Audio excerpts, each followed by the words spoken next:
ఎంత కష్టంలో ఉన్నవాడికైనా తన కష్టం చెప్పుకోవడానికి పక్కన ఇంకొక వ్యక్తి ఉంటే శోకం తగ్గుతుంది. రాముడికి పక్కన లక్ష్మణస్వామి ఉన్నారు, హనుమ ఉన్నారు, వానరులు ఉన్నారు, సుగ్రీవుడు ఉన్నాడు. సీతమ్మకి ఎవరున్నారు? పిచ్చిక్కిపోతుంది, అంత కష్టంలో ఉంది తల్లి. అటువంటి తల్లికి శుభవార్త చెప్పి తన వాక్కుల చేత స్వాంతన కల్పించిన హనుమ ఎంత గొప్పవారు, నిజంగా మహానుభావుడు. అది సుందరాతి సుందరుడు అంటే అందుకు సుందరకాండ అయింది. తన వాక్కుల చేత చనిపోదామనుకున్న తల్లిని బ్రతికించి కీర్తి మూట కట్టుకున్నారు. భగవంతుడు మనకి వాక్ ఇచ్చినందుకు మన వాక్కుల చేత 10 మందిని ఉద్ధరించాలి, 10 మందికి మంచి మాటలు చెప్పాలి, కష్టంలో ఉన్న వాళ్ళనైనా ఓదార్చాలి తప్ప మన మాటల చేత ఎవరి మనసు ఖేదపడకుండా ప్రవర్తించగలిగినటువంటి సౌశీల్యం అవ్వాలి. అది మనకి రామాయణం నేర్పేటటువంటి విశేషం. తల్లి ఒక ప్రశ్న వేసింది, కచ్చిదా శాస్తి దేవానాం ప్రసాదం పార్థివాత్మజ కచ్చిత్ పురుషకాలంచ దైవంచ ప్రతిపంచతే. రాముడికి కౌసల్య కన్నా, సుమిత్ర కన్నా, కైకేయి కన్నా, దశరథుడి కన్నా, రాజ్యం కన్నా నేను ఎక్కువ. నేను పక్కన లేకపోతే రాముడు తట్టుకోలేడు. నేను కనపడలేదని రాముడు భగవంతుని యందు పెట్టుకోవలసిన నమ్మకాన్ని వదిలిపెట్టలేదు కదా. భగవంతుడిని నమ్ముకుని తను చెయ్యవలసిన పనులు చెయ్యకుండా విడిచిపెట్టలేదు కదా. రాముడు నా యందు ఎలా ఉన్నాడని అడిగింది. ఎంత జాగ్రత్తగా మాట్లాడాలి అమ్మా. నేను మాట్లాడుతున్న మాటలు అబద్ధాలు కాదు. ఏదో నువ్వు సంతోషించాలని చెప్తున్నాను అనుకుంటున్నావేమో. మలయేనచ వింధ్యేన దద్దురా మందరేనచ. అమ్మా, నేను ఒట్టు పెట్టి చెప్తున్నాను. మేము వానరులం, మేము పర్వత శిఖరముల మీద తిరుగుతుంటాం. మేము ఏ పర్వతాల మీద తిరుగుతామో ఆ పర్వతాల మీద ఒట్టు పెట్టి చెప్తున్నాను. మలయేనచ వింధ్యేన దద్దురా మందరేనచ శపే మూలఫలేనచ.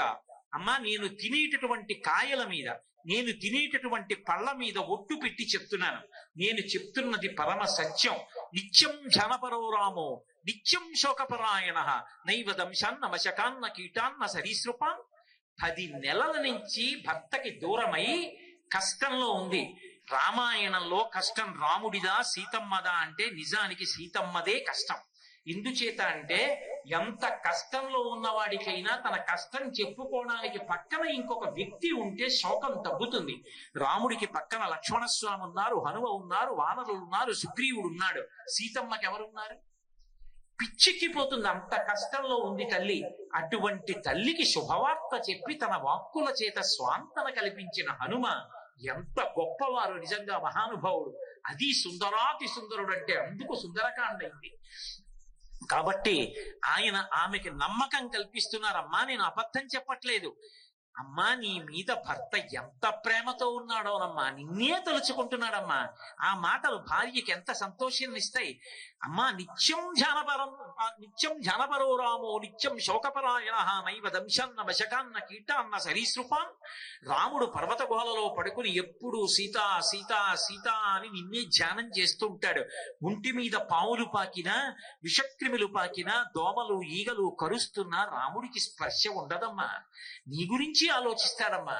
నువ్వంటే ఎంత ప్రేమమ్మా. సీతమ్మ హనుమ చెప్పిన మాటలు విని ఒక మాట అంది, హనుమ ఎంత మధురమైన మాటలు చెప్పావయ్యా, ఎంత మధురమైన మాటలు చెప్పినా ఒక్క మాటగా మాత్రం బాధపడుతున్నానయ్యా. రాముడు నా కోసం శోకిస్తున్నాడన్న ఒక్క మాట మాత్రం నా మనసుని మరింత బరువెక్కించేస్తోందయ్యా. ఆనందంతో కూడిన దుఃఖం. అందుకే సారామ సంకీర్తన వీత శోక రామస్య శోకేన సమాన శోక శరన్ముఖే సాంబుస శేష చంద్ర అని మహర్షి శరత్కాలంలో మబ్బులు వస్తాయి. ఇప్పుడు ఈ శ్రావణ మాసంలో వచ్చే మేఘాలు నల్లగా ఉంటాయి, అవి వర్షం కురుస్తాయి. అదే ఆశ్వీజ మాసంలో వచ్చే మబ్బు తెల్ల తునకలుగా ఉంటుంది. తెల్లగా ఉన్న మబ్బు ఎక్కువసేపు ఉండదు, అలా గబగబా ఆకాశంలో వెళ్ళిపోతుంది. హనుమ యొక్క మాటలు విన్న తరువాత ఆవిడికిట సారామ సంకీర్తన వీత శోక రామస్య శోకేన సమాన శోక. రాముడి యొక్క కథ, రాముడి యొక్క గుణములు, రాముడు తన మీద ప్రేమతో ఉన్నాడన్న మాట విన్న సీతమ్మ యొక్క దుఃఖం అంతా పోయింది. కానీ కొంచెం దుఃఖం ఉండిపోయింది. ఏమిటా దుఃఖం? అయ్యో తన కోసం ఆయన దుఃఖపడుతున్నాడే అన్న మాటకి తాను దుఃఖపడుతోందిట. శరన్ముఖే సాంబుద శేషచంద్ర నిషేవ వైదేహ్య సుతా బభూవ. ఇంకా శరత్కాలంలో తెల్లమ్మ ఎలా ఉంటుందో ఆవిడ దుఃఖం అలా ఉందిట. అంటే హనుమ వచ్చారు కాబట్టి ఇంకుండదు, ఆ దుఃఖం కూడా పోతుంది, రావణ సంహారం అయిపోతుంది, సీతారాములు కలిసిపోతారు. ఇది చెప్పడానికి మహర్షి చేసినటువంటి ప్రయోగం. హనుమ వచ్చారు అంటే శుభం జరుగుతుంది అని గుర్తు. అందుకే తమస్మిన్ కార్య నిర్యోగే ప్రమాణం హరిసత్తమా రాఘవత్వత్ సమారంభాత్ మయ్యత్వ వరోహవేత్. తమస్మిన్ కార్య నిర్యోగే హనుమాన్ ఎత్తమాస్తాయి దుఃఖక్షయకరో భవ అంటుంది. నన్ను రాముణ్ణి కలపడానికి స్వామి హనుమ నువ్వే ప్రమాణము, నువ్వే కలపగలవంటుంది సీతమ్మ. అలా సీతమ్మ తల్లి యొక్క శోకాన్ని పోగొట్టినటువంటి మహానుభావుడు మాట మాట్లాడితే ఎంత పవిత్రంగా ఉంటుందో తెలుసా? అమ్మా ఎందుకమ్మా అంత బాధపడతావు? క్షిప్రం దక్షసి వైదేహి రామం ప్రశ్రవణే గిరౌ. ఎలా ఉంటాడాయన? శతుక్రత వివాసీనం నాగరాజస్య మూర్ధని. అమ్మా నువ్వే ఇప్పుడే వచ్చి నా భుజం మీద కూర్చో అమ్మా. నిన్ను తీసుకెళ్లి ప్రశ్రవణ పర్వత శిఖరముల మీద కూర్చున్నటువంటి రాముడు, నువ్వు యజ్ఞములు చేసి ఇంద్ర పదవిలో కూర్చున్న ఇంద్రుడు ఎలా ఉంటాడో అంత టీవీగా కూర్చుంటాడు. ఏదో రాజ్యభ్రష్టుడై దీనంగా కూర్చున్నాడు అనుకుంటున్నావా? ఆయన టీవీ అలా ఉంటుంది. అదిగో తల్లి, నిన్ను ఇప్పుడే తీసుకెళ్లి ప్రశ్రవణ పర్వత శిఖరముల మీద కూర్చున్న రామచంద్రమూర్తి యొక్క పాదాల విందముల యందు సమర్పించి కృతకృత్యుడను అవుతాను. వచ్చిన భుజం మీద కూర్చోమ్మా. అమ్మా నిన్ను రమ్మంటున్నానని రావణాసురుడి పిలిచినట్టుగా నువ్వు అవమానపడేటట్టుగా తీసుకెడతాననుకుంటున్నావా? ప్రాపయిష్యామి శక్రాయ హవ్యం హుత వివానల. ఎంత పవిత్రంగా మాట్లాడతారండి. అమ్మా యజ్ఞం చేసినప్పుడు దేవతలకు హవిస్సునిస్తే అగ్నిహోత్రంలో వేసి స్వాహ అంటారు. అగ్ని పట్టుకెళ్ళాడు కాబట్టి ఎంగిలైందా? అగ్ని పట్టుకెళ్ళడం వల్ల పవిత్రమైందమ్మా.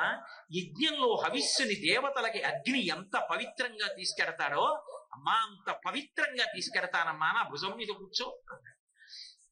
ఎంతున్నారు? పిల్లి పిల్లంతున్నారు. ఇంత దుఃఖంలో ఉన్న తల్లి ఇన్నాళ్ల తర్వాత చటుక్కున నవ్వి, నువ్వే ఇంత కోతి పిల్లవా? నీకింత భుజమా? నీ కూర్చోనా? 100 యోజనములు దాటిస్తావా? వానర బుద్ధి బయట పెట్టుకున్నావోయ్ హనుమా. అమ్మా ఎంతైనా అంత మాట అనేస్తావా? నా రూపం అంటే ఇంతే అనుకున్నావా? నీవేమిటో చూడన్నారు. మీరు మందర సంకాశో బహోదీప్తానల ప్రభాగ్రతవ్యవతస్తేచా సీతాయా వనరోత్తమ. మీరు పర్వత శిఖరములు ఎలా ఉంటాయో అలా పెరిగిపోయారు. కాల్చిన పెనం ఎలా ఉంటుందో అటువంటి ముఖము భయంకరమైన దంష్టలతో నిలబడ్డారు. అమ్మా నమ్ముతావా? ఇప్పుడు వచ్చి కూర్చో. నాకు తెలుసురా నాయన, ఇన్ని లక్షల మంది వానరులు రాలేనప్పుడు నువ్వు వచ్చావంటేనే నీ పౌరుష పరాక్రమములు, బుద్ధి, తేజస్సు, శీల వైభవము నాకు అర్థమయ్యాయి. కానీ నువ్వు నన్ను తీసుకెళ్లేటప్పుడు రాక్షసులు ప్రతిఘటిస్తే యుద్ధం జరుగుతుంది. యుద్ధమునందు జయాపజయములు విధి నిర్ణీతములు. లేదా యుద్ధం జరుగుతుండగా తట్టుకోలేక నేను జారి సముద్రంలో పడిపోవచ్చు. లేదా నన్ను తీసుకెళ్లి మళ్ళీ వేరొక చోట బంధించవచ్చు. మళ్ళీ కథ మొదటికొస్తుంది. అన్నిటినీ మించి హనుమా నువ్వు నాకు పుత్ర సదృశుడవైన భక్తుభక్తిం పురస్కృత్య రామధన్యస్య వానరా నస్పృశామి శరీరంతో పుంసో వానరపుందవా. నేను ఆనాడు రావణాసురుడు అపహరించి తీసుకొచ్చినప్పుడు స్పృహలో లేను.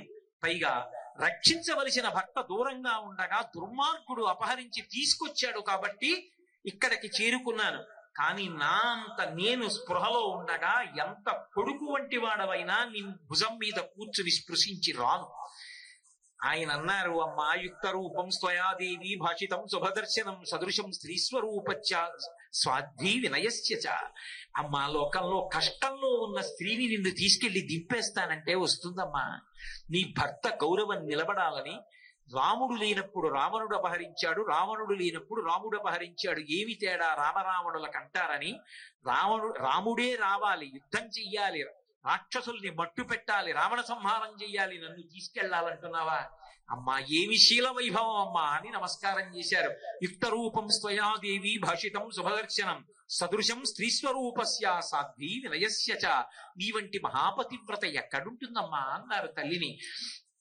చూడామణి ఇచ్చింది. బయలుదేరారు. రావణాసురుడితో మాట్లాడవలసినటువంటి ఘట్టం వచ్చింది. మనిషికి మనసులో ధైర్యం ఉండడం అనేటటువంటి మాట అక్కడ తెలుస్తుంది. రావణాసురుడు తన రాజ్యంలో తానున్నాడు, తన యొక్క సైన్యం మధ్యలో తానున్నాడు, మంచి డాంబికంగా 10 తలలతో ఉన్నాడు. నీరు పట్టిన నల్లని మబ్బు ఎలా ఉంటుందో, కాటుక కొండ ఎలా ఉంటుందో అలా ఉన్నాడు. స్ఫటికంతో చేయబడినటువంటి ఆసనం మీద మంచి సువర్ణమయమైన ఆస్తరణము వేసి ఉండగా ముత్యాల జాలుతో కూడిన కిరీటములు ధరించాడు. పెదవులు కిందకి జారి నాలుక వ్రేలాడుతూ ఉంది. 10 తలలతో కూర్చుని దుర్నిరీక్షమైన భయంకరమైన తేజస్సుతో ఉన్నాడు.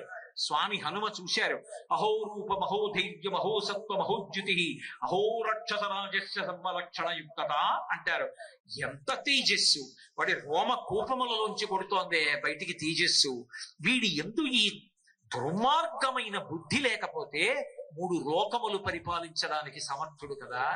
అవతల వారిలో ఉన్నటువంటి సుగుణము ఒక్కటైనా చూసిన వాడెవరో వాడు పుణ్యాత్ముడు తప్ప, ఏ సుగుణము లేనట్టు అవతల వారిలో అన్ని దుర్గుణము లేని మాట్లాడిన వాడు అసలు దుర్మార్గుడు.